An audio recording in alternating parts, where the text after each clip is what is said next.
That was us, our little project called Green Ink. That is a riff that we're working on. The song doesn't have a name yet. It came out of our songs when we write them. They come out of riffs, and that was a riff that I came up with, and the guys kept building on that, and out of that was born a complete song. Right now, I'm working on putting the lyrics together for it, and hopefully, we'll be able to record it soon and put it along side of the other stuff that we're doing. Anyway, enough of that. We have a great show for you tonight because we're going to talk about someone who may not be on your radar, but certainly is on my radar now. And he is, in my estimation, sort of, what we're after in terms of modeling when we talk about independent music artists and how they market themselves and what they can do about it. And here's a guy who is multi-talented tonight. But before we get to that, another guy who's multi-talented as well. He is the podcast extraordinaire of a show called, well, I'm going to let him put a plug in for it tonight because he does it.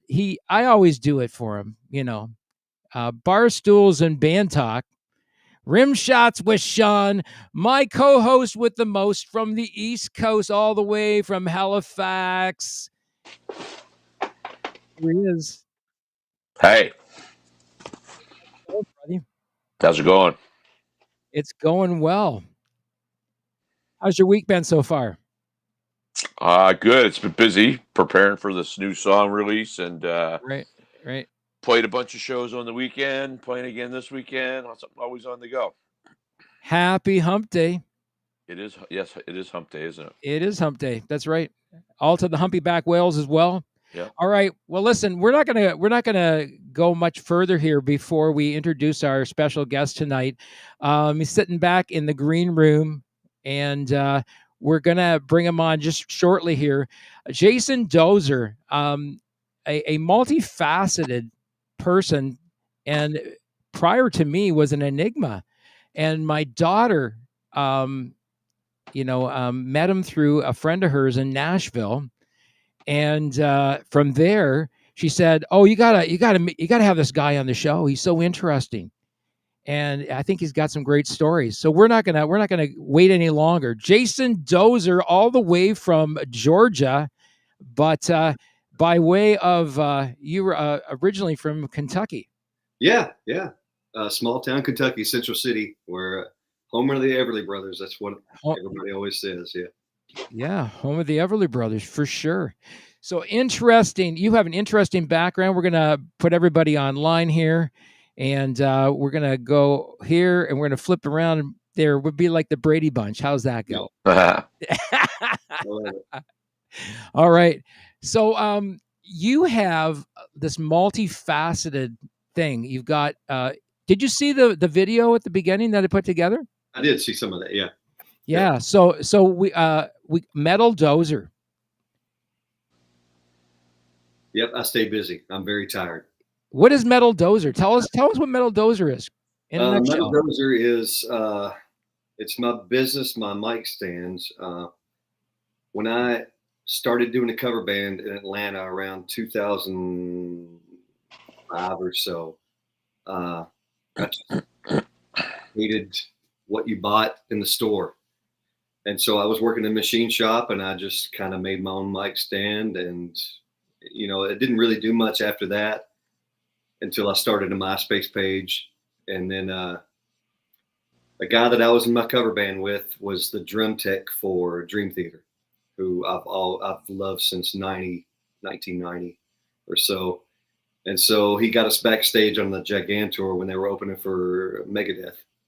And so it's like me and all of Dream Theater in the hallway. And I just said to James, I'd like to make you a mic stand. And he said, well, I don't really use mic stands, but, I said, it's free. I'm a huge fan. And so I made him a mic stand. And after that, he's come to me for every single tour. He'll send me the album artwork and, say, what can you come up with? But that's basically how Metal Dozer started. It was just like mic stands. It, it was, So is this creation yours? Is that yours? yeah, that's my most famous one for sure. Yeah, Really? Well, yeah, we all know who that belongs to. yeah, yeah. It'd take a wild guess. Yeah, Yeah. yeah. It was a trip. That When he passed. TMZ had footage that they got from the police when they went and looked through his mansion.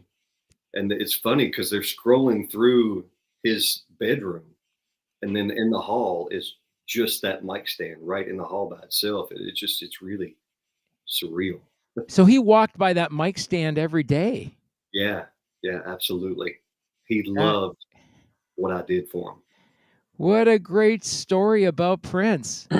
If nobody picked up on that, what a great story. I'm like I just knew you were gonna have some really great stories tonight. Yeah, it was a trip. I mean, another one about Prince was, I made him the mic stands and I made all these accessories and stuff. And uh, at the time, I didn't know about spray chrome. So I just did powder coating, which I did in my little just piece of crap oven in my garage, like right here. I powder coated all of Prince's stuff. But anyway, he wanted the mic clips, the plastic thing that you put the mic into. He wanted them to Right. match the mic stands. I said, well, I can't powder coat that because when you powder coat something, it has to uh, be conductive. Right. Powder sprays through and it has to draw to it, and you can't do that with plastic. So look, describe these bad boys for us here.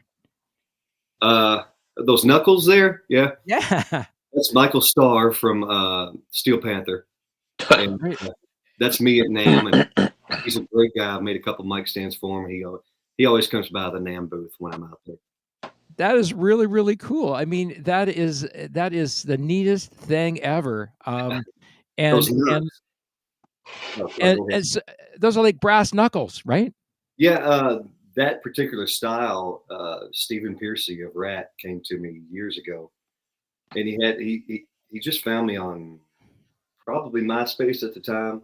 It might have been Facebook, and he just sent me this sketch on a napkin. He literally mailed me a sketch on a napkin, and I kind of took it and made it a little bit more cool, and he loved it. And then he just kind of quit doing them. He would order some, and then he quit doing it. But So I this still is do it once in a while. this But is his one. mic potential that he has, he's got those knuckles. It's kind of cool. I mean, what's really, really crazy about all this is that you have all of this great history, and some of those works. And Sean, I know you got a question, so I'm gonna leave you with a question next. But that microphone stand for Prince, was that commissioned? Yeah, I mean, he called me. Actually, he was his tech that called me and said, "We want you to make a mic stand. We want you to make accessories to every bell and whistle you can think of." I even did a foot release on it that he never even used, as far as I know. And I did a gold and a purple one, and then I had to, yeah, I did the mic clips. And there's a whole story with the mic clips too, but I didn't know how far Right. you wanted me to go with that. Are your works signed? Do you sign them?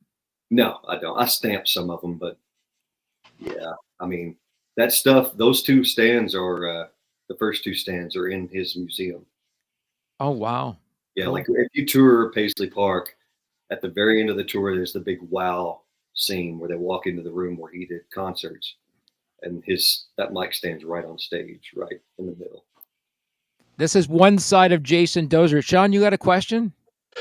Yeah. So Jason, when you do those, obviously there's a process, right? You're contacted, and what would, I guess? I mean, it's probably hard to say the average, but from the time you're, I guess, contacted, the time a product gets to the artist, what might that look like in terms of time, turnaround? Typically, it really depends on the finishing. Because if it's spray chrome or something like that, I have to send that off. I don't do spray chrome. Uh, Polishing is pretty quick. Powder coating is pretty quick. But as far as logos, you know, if I have to, I do some water jet myself, but like the big stuff like the prints, I would have to get somebody to do. But you know, it could be anywhere from a week to 3 or 4 weeks. Oh, that's pretty quick turnaround time, though. It's not bad, no. We had a question: could postage to Australia be done? Yeah, I've shipped a whole lot to Australia. Okay, well there you go. There are more Bon Jovi bands, and you know, I do a lot of tribute band stuff, and there are a whole lot of Bon Jovi tribute bands in Australia. I can tell you that. I was surprised. We've just opened up the chat room, so as the chat room starts going, people start posing questions or saying, "Hey, my wicked twin says hello to you." That's Brent Durner. Right on. Well, hello. And we've got just different things on here as well. Postage to Australia be done, definitely. That's the guys I was telling you about from Australia called Trick Shot. Okay. Yeah. So Metal Dozer, that is just one side of you. I mean, there's several sides to this guy, Sean, and as I said to him, you know, every guest ends up being an onion on this show. We just peel layer by layer off, and it just keeps to being this endless onion, because you have got a lot of you've got a huge amount of music in your resume.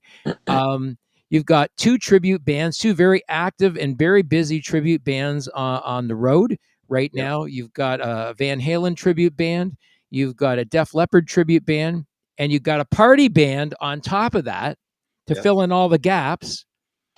So you must be playing all the time, plus doing your metalwork business. I'm always tired.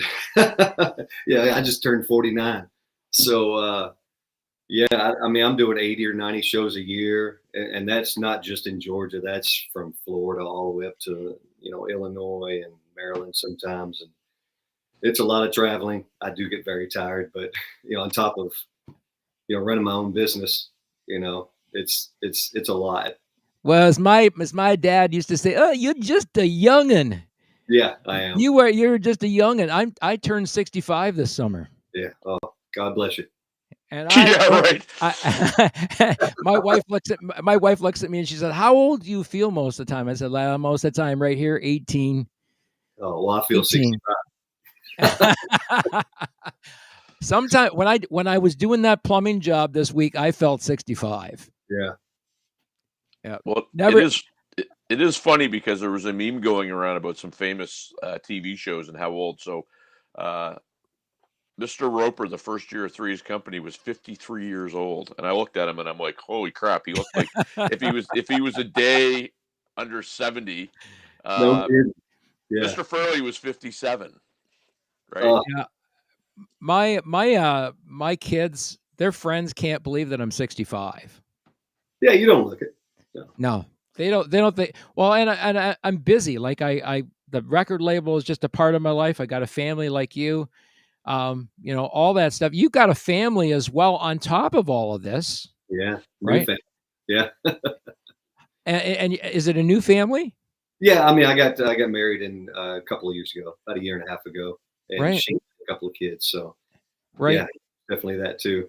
And my personal child is Leo, turned 18 in October last year, so about to graduate. That's an interesting time. Yeah. A lot going on. For sure. Here, I got a photograph here. I want to pop up on the screen, and I want you to tell us. There's a story behind this photograph, because you guys are all clowning around here in this one. Okay. I just had to share this one. Yeah. So what's going on there? Yeah, I got to be friends with at the time Billy Idol's monitor guy, and no, he was front of house, and I asked him if I could make.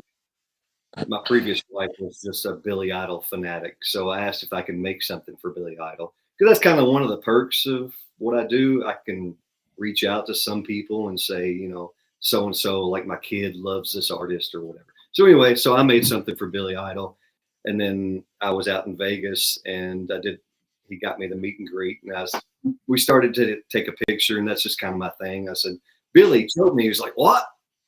I said, choke me. He's like, all right. So he grabbed me and choked me and took a good picture. Of course, Steve Stevens just like, Yeah, he could just stand there though and be Steve Stevens and look all kinds of cool, right? yeah. Is this particular one? Is this one getting ready for a Def Leppard show? No, that's I made a cane kind of mic thing for LL Cool J. Is what that is. It's all blinged out. You can barely tell it, but that's LL Cool J's cane that I made for him. And it got stolen about 2 days later he did the MTV Music Awards last year, and that got stolen. So I had to make another one. Oh wow! Somebody's got that somewhere. Yeah. Well, they're not gonna want to make that public. No, it's just hanging on the wall somewhere, I'm sure. Yeah. Well, that's got to be the only thing you could do with it, because that's a bad thing to do. Yeah. No kidding. That's like being at a bar and walking out the back door and grabbing Buddy's guitar case as you're walking out the door and taking his Les Paul. Yeah. Yeah. So hopefully I pronounced this correctly. Tracy Lovitz's Muhlenberg County Hall of Famer. Oh, Tracy Lovell, yeah. He grew up right down the road from me in Muhlenberg County. Yep. Right on. So tell us about that one. That's another piece of this. Yeah, so I grew up in a small town in Muhlenberg County in Kentucky. It's called Central City, and it's the home of the Everly Brothers, which was always the claim to fame. And growing up, I don't know, I guess being closed-minded, I just never really cared about the Everly Brothers. But once I left Central City and I'm out in the world and I moved to Atlanta and I find out, how many people were influenced by the Everly Brothers. And then you start to give them a listen, you be more open-minded. It's just like, I can't believe, that they're from that town. And another cool story is when I did that CNN interview and they cut off part of it, and it just killed me. It was like, so about 10 years ago or so, my mom plays the organ in this little country church. It's tiny. It's like, 30 or 40 people. Sunday just to visit, and so we get up, we stand up, we sing an old kind of country hymn, and we sit down, and this lady behind me tapped me on the shoulder and she said, I just want you to know you have the most beautiful voice. And I just kind of said, well, thank you, I appreciate that. And I didn't know who it was. And then we got home from church and mom's fixing lunch, and she said, well, what did Miss Everly say to you? I said, who? She said, that's the Everly Brothers' mom. I said, she told me I had the most beautiful voice. I'm like, that's probably the greatest compliment I've ever gotten in my life, honestly. I mean, that's huge to me. For sure. Yeah. Definitely. So you are an inductee. I am, yeah. And can you just go into a little bit of detail about that? Sure. In Muhlenberg County, obviously, it's all Everly Brothers, which rightfully it should be. And they took like an old building in downtown Central City and made it into a Muhlenberg County Music Hall of Fame or museum. And of course, it's mostly Everly Brothers, but John Prine is from there. And then they also gave some space to like some other people from that area, like Roscoe P. Coltrane is from Powderly, Kentucky, right down the road. And then there's Waylon Jennings is from not too far. And so anyway, a person that I went to school with, Misty Deason, thank you, Misty. She said, well, Dozer's been in the music business for a lot. He's done a lot. So why don't we get him into this? And so she just kind of put the wheels in motion, and everybody said, yeah, let's do it. So I'm basically getting this little section, which it's very humbling to me. It means a whole lot to me. And so I'm going to put up this display and I already got Dream Theater to send me one of their old mic stands. And I'm trying to get some people like that I made mic stands for that from Kentucky, like Chris Cale from Five Finger Death Punch, Carly Pierce, and Winona Judd. I've worked with all those people. And so I'm getting them to sign some, posters and stuff, and just having a nice little display there. So it means a lot. It's huge to me. What an honor, and what a great legacy you can leave behind. Yeah. Thank you. Yeah, that's great. That is awesome. And you know, you've got this. You've got a successful um, Van Halen tribute band, a successful Def Leppard tribute band. Those are really keep you busy. You play a lot of shows. You play all over the U.S. Do you guys play outside the U.S. at all? No, we haven't yet. No, I haven't with these bands. I played Mexico with a different band, but no. Right. Have you guys played any of the big outside shows?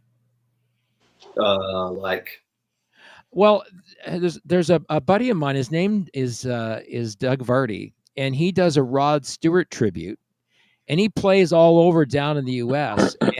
and they play at these outdoor amphitheaters in the desert. oh, I have okay. I have no idea where they are. We do amphitheaters a lot. Yeah, Yeah. yeah. I could imagine you guys playing some pretty good shows. Yeah, I mean, we were in really good with the Braves. So, like 2 years ago, when the Braves did their home series, I mean, the World Series home shows or home games, they hit me up and said, "Hey, we have 3 home games. You have 3 bands. You want to play before all of the games?" I was like, "Yeah." And so,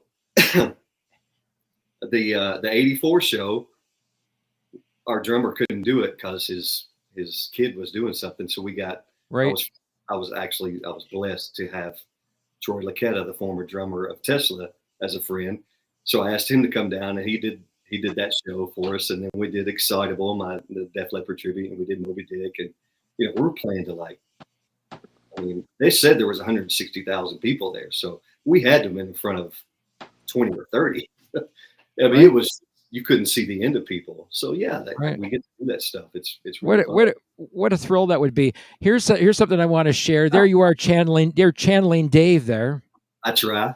Yep.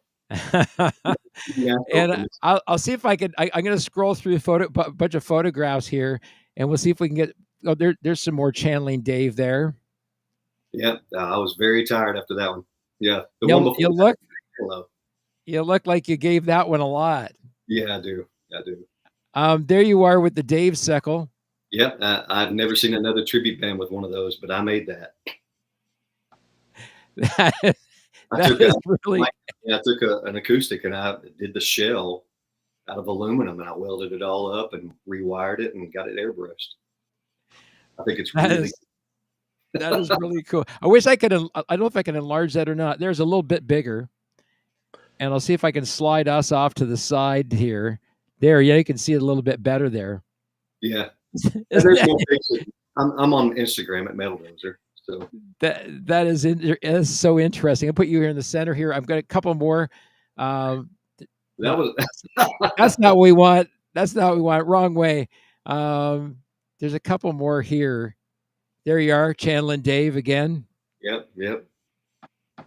There you are with a close up with the Dave Sickle and the boots. Got to do the boots. I love it, man. It's awesome. So you emulate the whole thing. Like you guys are the real deal. Put on the whole show, and give the fans what they came for. I hope so. We seem to be doing well. A real live Van Halen show. Doesn't get much better than that. Right. We have fun. You guys have some fun doing that. Yeah, I'm smiling the whole show, just like Dave. See if I can flip us around here again. It's not letting me flip us again. Uh-oh. Because you're flipping too much. It's flipping me. There we go. We switched it. It's flipping me off.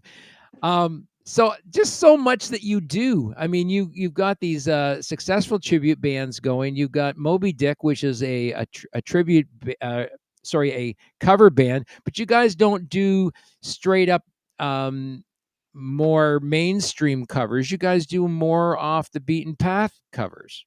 Yeah, we try. You have to do a certain percentage of popular stuff. We do Don't Stop Believing, but we also do, like I said, Thunder Kiss 65. So we try to do fun stuff that still people know, but I don't want to do shout or celebrate or anything like that. Not that there's anything wrong with that. It's not my thing. So do you do the Journey stuff? Do you sing the Journey stuff? I did a Journey tribute band for several years. So are you like a tenor? Yeah. Oh yeah. Oh, cool. Yeah. Very, very, I, very cool. I it's not really. I mean, I'm not going to say I sound like Steve Perry, but we just kind of shied away from it because there was another Journey tribute band that started in Atlanta around the same time, and I was just like, I like Journey, and I have the most respect for Steve Perry because I think he's one of the greatest ever. But personally, I couldn't see myself singing Journey every every weekend. That's I would, taxing. That's taxing. it's taxing, but I just personally I would get sick of it. Right. Van Halen, I don't get sick of. I Right. can sing Van Halen every single night and never get sick of it. But that's the part of the beauty of having three bands. I don't have to think, oh man, I got to sing Jamie's Crying again next weekend. I can sing Photograph next weekend, or I can sing Thunder Kiss 65 next weekend. I don't have to. So many tribute bands, I think, and I hope I'm not stepping on anybody's toes. I hope I'm not making anybody mad, but I see a lot of tribute bands that just do that tribute band, and they're good, but man, they seem so sick of it. I've seen so many tribute bands that have been doing it for longer than the original band did. Like Zeppelin tribute bands that Yep. have been Yep. playing 3 times or twice as long as Zeppelin played, and they're going. You can just see it in their faces. They're just sick of it. And Yeah. I'm just glad I don't have to deal with that because I get 3 different bands.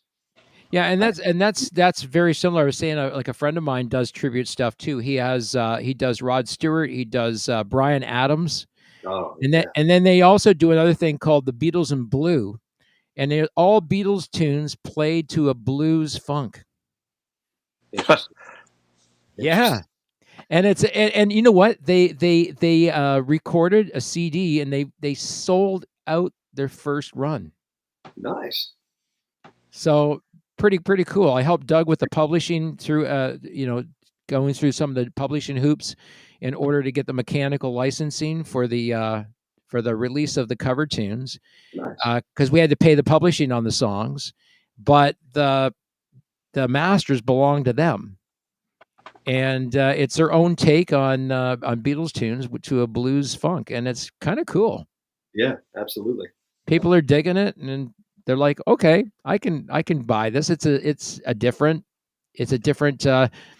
artistry. Yeah, it's fun to switch things up. For sure, for sure. And so when you look at what you've been doing in music, you started as a youngster. Yeah, yeah. About 16, I guess I started singing. I was just horrible.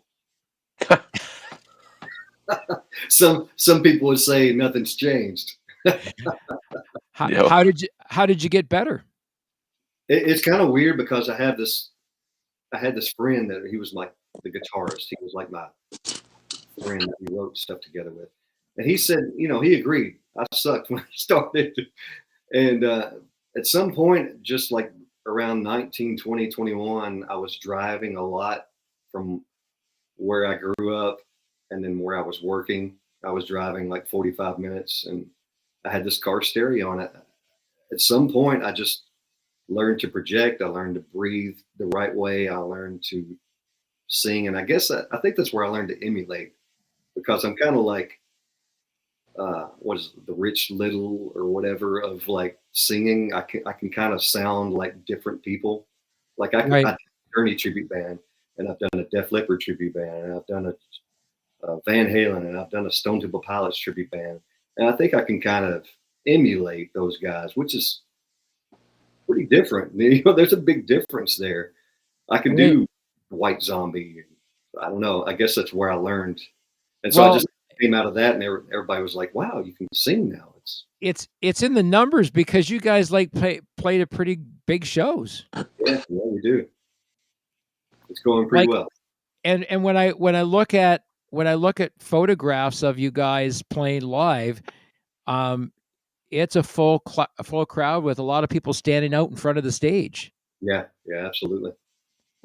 So, you guys get to play some really decent shows, get up in front of some people, and that adds some energy to the live show, right? Of course, yeah. But I mean, I've always been the kind, like, even if I'm doing a show and there's hardly anybody there, I'll pick one person out that doesn't look like they're really into it, and my show is for that person now. That's just the way I've always been, Right. and it's Right. paid off. Like, people have come up to me later and said, "Oh, I saw you at this place. There's nobody there, but you put on a hell of a show, and we'd like to book your band." So I don't know. I mean, that's not the reason I do it, but I just want to fire people up. I just love Right. what I do. Sean, what do you think of that?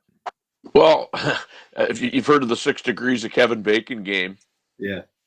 so we got a little bit of Canadian/US. So you mentioned Prince. So Prince's bass player, his last bass player was actually from Nova Scotia, where I am, Rhonda Smith. Okay. You mentioned James Labrie. He's from London, Ontario. He used to play in a band called White Rose with a gentleman Yeah. by the name of Randy Cook. Winter Rose. Winter Rose. Sorry. Thank Yeah. you. Yeah, it's really, yeah, I'm not a prog guy, but they were a wicked prog band. Yeah. And James was a legend in Canada before he even got into Dream Theater. I'm sure. Yeah. And I was actually up where Junior lives there, Penetang. His James' son lives up that way, and I met him at the Rock Pile in Toronto, and he's a singer in a band, which is kind of cool. Yeah. So chip off the old block. Yeah. How long have you been a Dream Theater fan, Jason? Oh man, I mean, what they came out with, I didn't really. There was nothing about the first album that I really registered with me. Yep. The first singer, but when they came on Headbangers Ball, it must have been 90, early 90 or 91, somewhere in there. I mean, that I was 16, and like I was watching Headbangers Ball every weekend. And when I saw Pull Me Under, it was like, what the hell is this? Yep. I mean, I couldn't believe I probably had the same experience that a lot of guys had when they heard like Eruption or something. I mean, that was like my aha, like, wow. I mean, what is going on with this band? And around the same time as when I saw Queensryche on the Empire tour, but they were doing Operation Mindcrime. And that concert absolutely changed my life. We wouldn't be doing this with me. I wouldn't be making mic stand. None of that stuff would be happening in my life if it wasn't for Jeff Tate. I mean, hands down, he's the guy. But I mean, also James Labrie definitely was a huge inspiration to me. Here's an interesting thing. So that that 5 degrees or 3 degrees of Kevin Bacon. So we have another Dream Theater fan who like followed Dream Theater and has his own prog rock band in Oshawa, Ontario. His name's Jeff Pearson, and his project is called Visions of Morpheus. And they have a full album out, and it's one of the best symphonic prog rock albums I've heard by an indie band. You got to hear this stuff. It's on our website. Okay. Called Visions of Morpheus. You can go to our YouTube page. They've got a video up there called Catharsis. When you hear his voice, you'll think Dream Theater. As soon as you hear Jeff's voice, you'll like, oh my God, that's like Dream Theater. And when you just and when you hear the signaturing in the song, you can feel that Dream Theater influence, and yet it's all Visions of Morpheus. Like, it's so cool. And I said to him, I said, when he sent me tracks to listen to before we brought the band on the label, I like, man, that sounds like so much like Dream Theater. Like, were they one of your big influences? Oh yeah, big time. Yeah. Right. So, and of course, you might not know this name, but Sean knows the name. His name's Kelly Kierlich. Yep. So Kelly is a guitar virtuoso who plays on a lot of people's music, plus his own stuff. He does. He has a prog rock band as well. And turns out Kelly and Jeff are friends. There's that 3 degrees of separation again, right? Well, so, that's a beautiful thing. And I mean, the other thing, Kentucky. So I had the pleasure of interviewing a gentleman last year who I'm a drummer. He's a drummer. And I interviewed him. and then I had the reminder pop up. You know how social media does. Oh, this is what you were doing last year. It Sure. popped up the day he passed away, and that was James Kotak. I'd interviewed him. He had moved back to Louisville because he just wanted to get out of LA, and he would, he kind of was trying to get some stuff together and Yeah. hurt his hip and whatnot. But I asked him, and I'll ask you, like, you mentioned all the talent that's down there. What is it about that part of the country that breeds so much talent? Because it just seems like, I have a bit of a vision that if you go to a bar, every second or third person can probably be, talented at whatever they do in terms of music. In Kentucky? Yeah. I would definitely say more on the guitar side, like picking stuff. But James Kotak wasn't from there, right? No, well, he was from Louisville, but he's telling me a story. He got discovered by Bobby Blotzer from Rat. He was playing in a band at a hotel. I did not know. Yeah, and Bobby's like, "What are you doing here? You got to go to L.A." And he went to L.A. and Kingdom Come, and he spent 20 years with the Scorps. Wow. And yeah, but he was from Louisville, and he moved back because he wanted to get at a Sin City there, right? So yeah, I can't blame him there. Yeah. I wish it worked out better for him for sure because he was a legend. We're actually trying to get his ex-wife Athena on the show. Yeah. We've got some connections to her, and so we're looking at trying to get her on the show. Another guy we got a show that's coming on the show. Do you know a guy named Tommy London?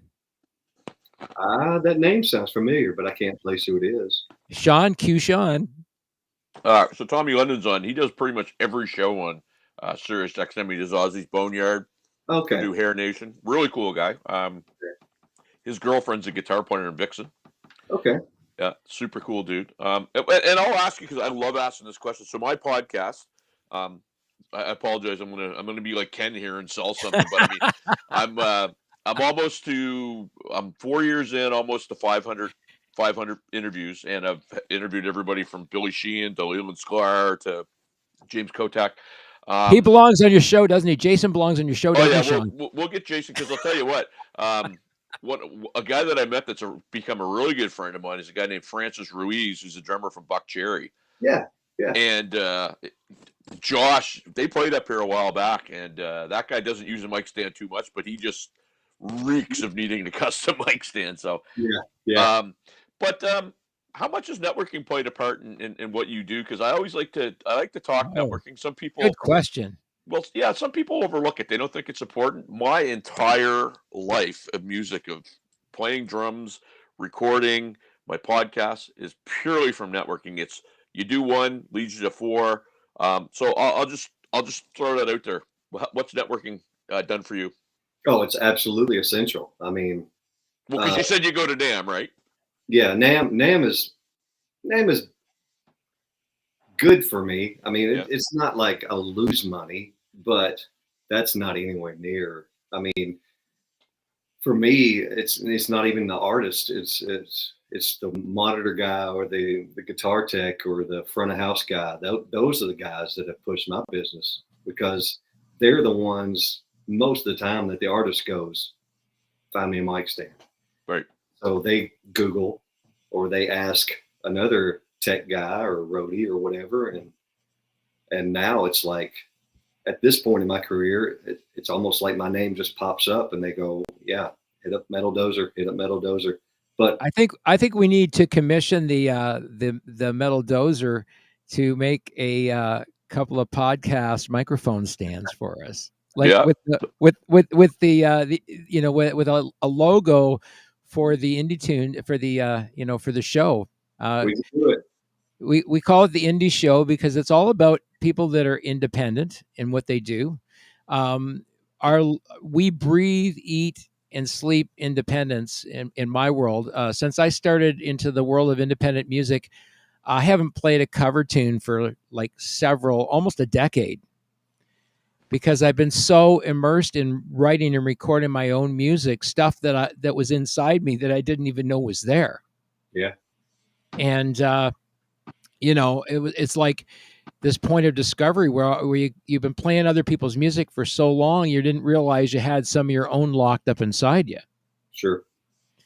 And so what we do is we support anyone that's an independent, whether what they do is what you're doing, because so much of what you do is emulates an independent artist, right? Even though you're emulating other mainstream artists, you've got other aspects of what you do that are very, very independent, like making the mic stands, doing the Yeah, networking, yeah, yeah, definitely. Yeah, Yeah. there's sometimes artists come to me and they say that I want exactly this. Like I'm working with Maynard James Keenan from Tool right now, Yeah. and he's very, very specific with what he wants. But a lot of times people come to me and go, I kind of want this, what do you think? And so that's definitely, I get to be creative sometimes, which is Well, another question I have for you, Jason, just because I come from a small town where I'm in the east coast of Canada, and we're about, I don't know, 500,000 people. I don't know where that sits in terms of where you are, but one of the things. where I'm from. Okay, so but this would probably resonate with you, maybe. Yeah. You have support, but then every now and again you'll do something and people, oh, he's lucky. He's lucky. And so there just becomes this little bit of, instead of their supportive, they're kind of backbiting a little bit, because it's almost like the crabs in the pot where you're elevating and they want to pull you back down. Do you get that in your hometown sometimes? Not in my hometown, but Okay.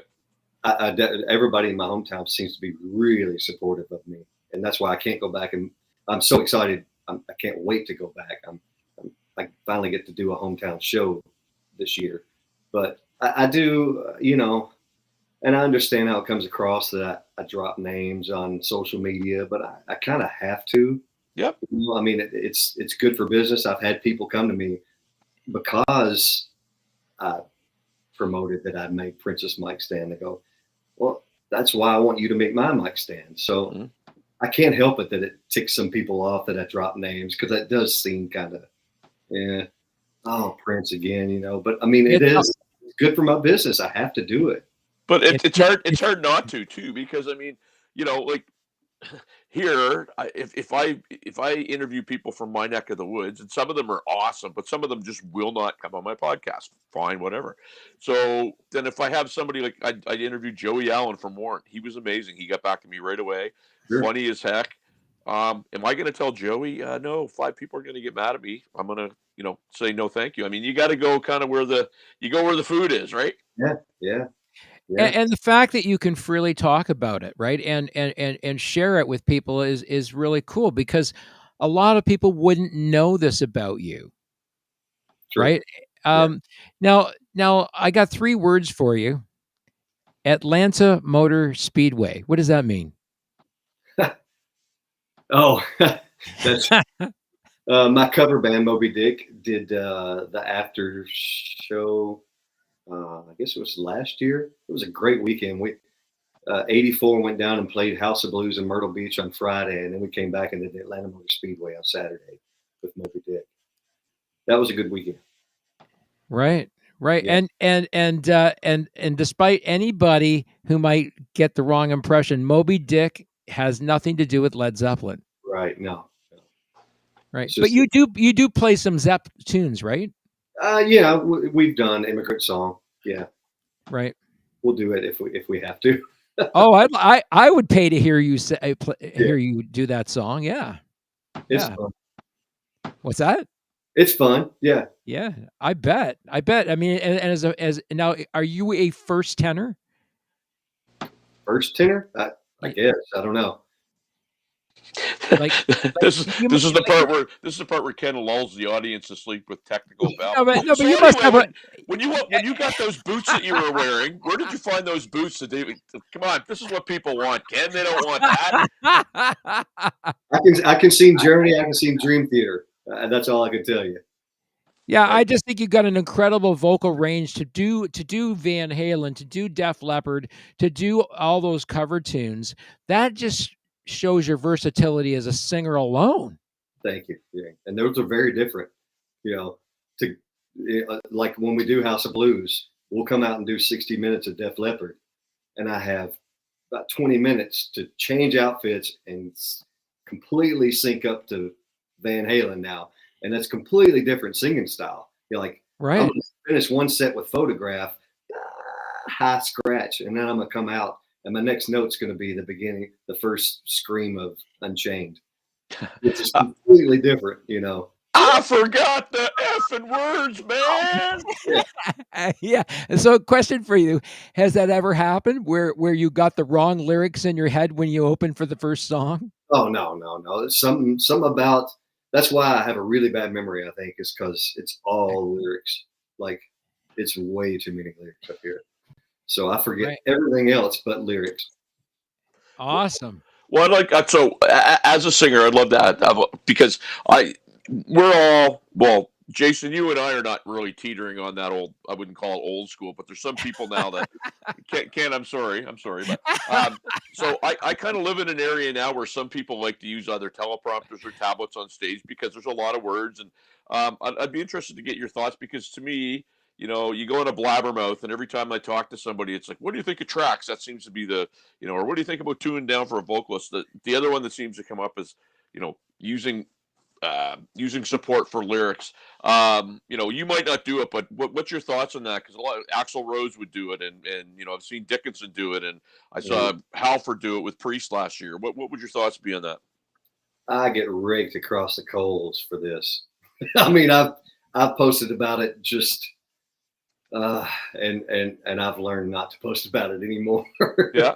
Because so many people just come at you so hard. But in my opinion, people like Paul McCartney and Halford and Ozzy, those guys earn that right. Yeah. They did it for decades and they're older and they can do whatever the hell they want, in my opinion. These kids that are coming out, or even people my age and younger, that are coming out to do a cover band, and they stare at that thing. Yeah. It's on their mic stand, and they just stare at it all night. In my opinion, you're not ready. You're not ready to be on stage. That would be like a guitarist marking on their guitar where they need to play. It's just you're not ready to me. And again, I get hated on a lot for saying that. Well, it's an opinion, though, man, and you're entitled to it. I mean, that's the thing. The thing Yeah, I love about music is you're not wrong. It's just what your preference is, right? yeah, Like I've been asked a lot about backing tracks, and sometimes I've used them. I use a click track in my bands, and I have a tablet, but the tablet is the actual set list, and so I just hit the next one and count it in, and away we go. yeah. I prefer that just because it keeps everything nice and steady. Sure. But I've had people say, "Well, you're cheating. Your timing's no good." Well, my timing's fine, but I prefer to do that just because it keeps everything tight. Yeah, But doesn't make me wrong. Doesn't make me right. It just makes me what I'm doing. sure. Well, Right. backing tracks is different to me. For 84, all we use backing tracks for is the keyboards on Right. Jump and I'll Wait.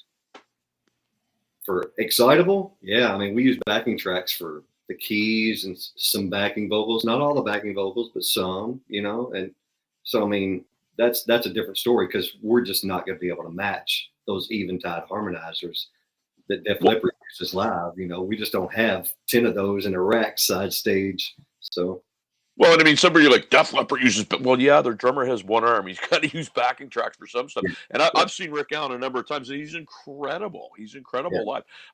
Do you use the same guys for all three bands, or do you mix it up? We have three of the same guys. Okay. Because as a drummer myself, the thing that I'll fight to the death on is the fact that playing to a click track or playing to tracks as a drummer is a skill set.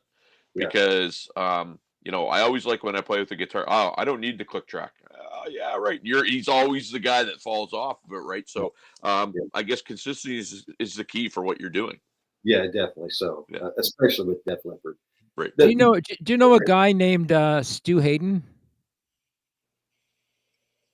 I don't doesn't ring a bell. So he's got a studio down in Carmel, California, and Rick comes into the studio every once in a while because he's like neighbors with Stu. And Rick goes in the studio at different points in time and lays down drum tracks in his studio. Just I kind of will. I will tell you, very cool. And this is so. I was playing in a band. You mentioned Queensryche. So Queensryche was touring with Metallica on the Justice tour, and I was playing in a bar, and they were off, but they were playing that town. and they came in and they were Neanderthals. They were anyway, but that's a different story. But Metallica sound man was a gentleman by the name of Big Mick Hughes. If you go Google him, you'll find him.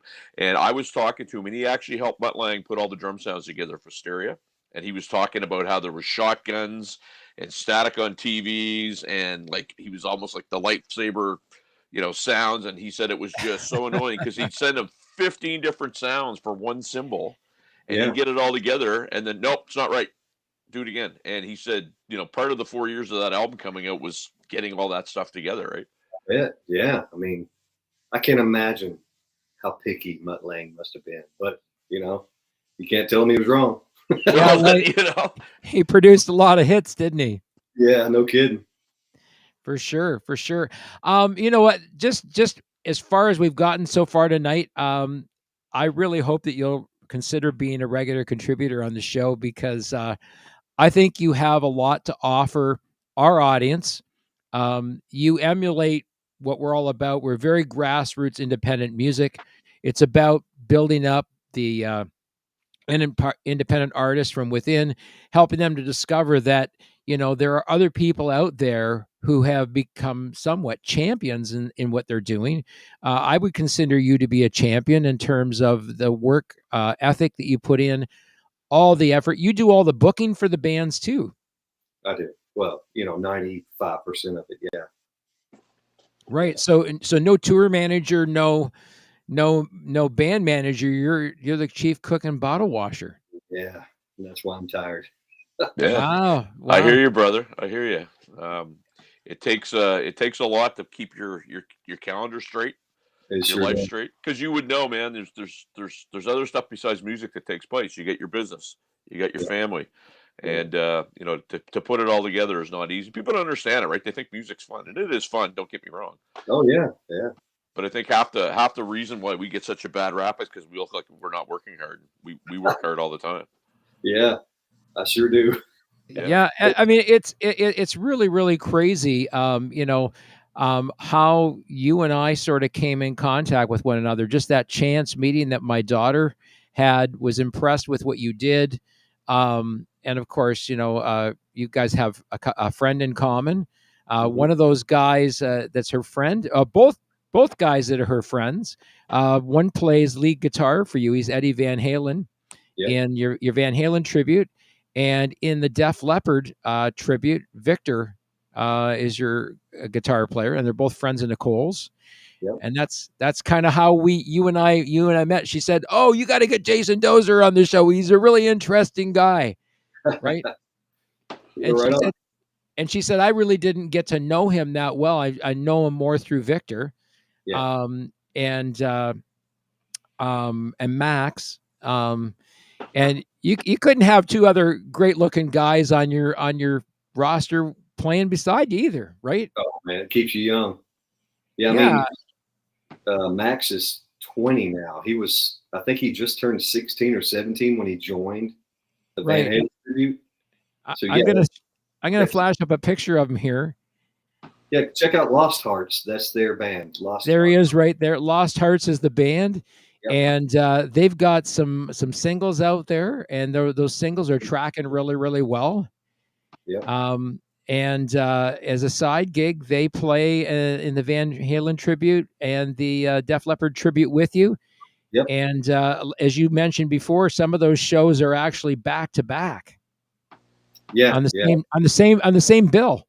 Yeah, when you do the bigger places, a lot of times they'll put us both on. Yeah. So what is the average age of a person that comes to those shows? Well, I'd say the average age is, around, 40s and 50s, but I am shocked that how many kids are getting into this now. Like, we just did a show at an amphitheater here in Cumming, Georgia last weekend, and there's this school of rock kind of thing where, these kids, 14, 15, 16, 17, are put in this group environment where they have to play with each other, and they form a band, and they all jam together, and they take vocal lessons, and they learn to play everything. It's really cool. Well, this class of about 10 kids came out. They asked if they could come out and talk to me and Max. And so before the show, we sat down in the green room with like 10 or 12 kids, and they just asked us about what we do and touring and practice and everything. It was really cool because it's like I'm 49 and I'm getting to share this with a 16-year-old that actually gives a crap about what I'm saying. That's really neat to me. And before the show, we were talking. Jason and I were talking about Instagram and its importance in terms of being a social media platform to engage millennials and Gen Zers, these younger folk who are really taking an interest in bands like Def Leppard. My daughter's 23. She went last year to see her first live Def Leppard show with her mom in Columbus, Ohio, and she said, "Oh man, I wish I had been going to more of their shows." Yep. She said, well, and she said she enjoyed them better than she enjoyed um, Motley Crue. Of course. Well, But yeah, of course. but she really dug Alice Cooper as well. It's the first time she'd seen Alice Cooper live. Isn't that a And trip just to think about just seeing Alice Cooper for the first time? I know, hey. So weird. She said she couldn't. She said it was like watching. It was like watching a rock opera, Yeah, Huh, yeah. absolutely. like a live rock opera show, like Phantom of the Opera, something like that. Well, Victor is from Brazil, and when he moved up here 2, 3 years ago, we were talking. We were like, I said, how do of course, a lot of bands are playing down there in Brazil, like Whitesnake, and his band was Kiss and Whitesnake. But I was like, so how are these kids getting into this stuff now? He's like, his take on it was the Dirt movie on Netflix. He's like, you wouldn't believe how many kids get into hair metal because of the Dirt movie on Netflix. I asked the question because I interview a lot of those guys because let's call it what it is. I grew up on Brat, Poison, Motley Crue. That was my jam. Van Halen, obviously, Kiss. As you can see, I did my part to put Paul and Gene's kids through university. But I always ask, like I asked Joey Allen, why do you think that music is as popular? Maybe in some. And the one thing that they all say, which is really neat, is those kids grew up with parents that basically forced them to listen to it, and it's happy music, it's peppy music, and and it resonates, and it's kind of like really why do the Beatles still relevant? Because it was happy, peppy music that people loved, right? And I think there's something to that. My kids were forced to listen to it, because that's what I listen to in the car all the time, and I think there's something to that. Yep, I totally agree. My kid, 18, took it beyond that and started listening to like what's bringing me stuff. Like, have you heard this? Have you heard this? I was like, no, I don't know that deep cut David Bowie song. I've never heard that. And so that's really a fun exchange with me, with my kid Leo, that he starts bringing me these ideas of like, it's been so cool that, because he's listening to streaming, and I never listened to that. Everything on my phone I own, but so that's pretty neat. Yeah, very, very cool. Well, listen, guys, we're at the top of the hour here. It goes by really fast, doesn't it? Sure. It's just kind of like sitting in your living room and having a conversation. That's what we want the show to be about. If you enjoyed the show tonight, you can show us an appreciation. There's a tip jar there up above Jason. You can always tip us. We won't say no to that. A toonie or a loony goes a long way to helping us out, and it helps independent artists as well. That's what our label is all about, giving back to independent artists and finding ways of helping them get their music out in front of more people, and expanding people's reach. And hopefully tonight we expanded your reach, Jason. That's part of our mission, and we want to thank you for coming on the show tonight. I feel like we just scratched the surface and maybe I don't think you even got the first layer of the onion off. Do you think they're, Sean, or what? Well, no, and it's in a different sort of way. Jason is doing kind of what I'm doing with my podcast. Like, I'm already sensing a lot of cross representation because he's doing business and he's with some of the people that I've talked to, and I think what's cool is you're a niche, right? Like, you've probably had people that go, "Oh man, I can do that," and they figure out, maybe I can't do that to the level that Jason is. So there's a reason why you've been doing it for so long. I think it's fascinating, and I'd love to get you on my show if you're game. Sure. Okay, well, if you enjoyed having Jason on the show tonight, give us a thumbs up here on Facebook. You can just give us a quick thumbs up, and thank you for doing that. We certainly appreciate that. And we're going to have Jason back here. I've got a feeling he's going to come back on the show. We're just not sure when. We'll work that out, those detail out. Want to thank you, Jason Dozer, the mic stand guy, and so much more. God, you're like a Moulinex. You're like one of those food processors that does 50 million things. We're going to find out more about you down the road in the future. Until then, from Jason Dozer here in Georgia tonight, and from Sean from the East Coast, I'm Kenny from TUNZ Records, and you are not. This has been the Indie Show. Thanks for coming out, everybody. We'll see you next week.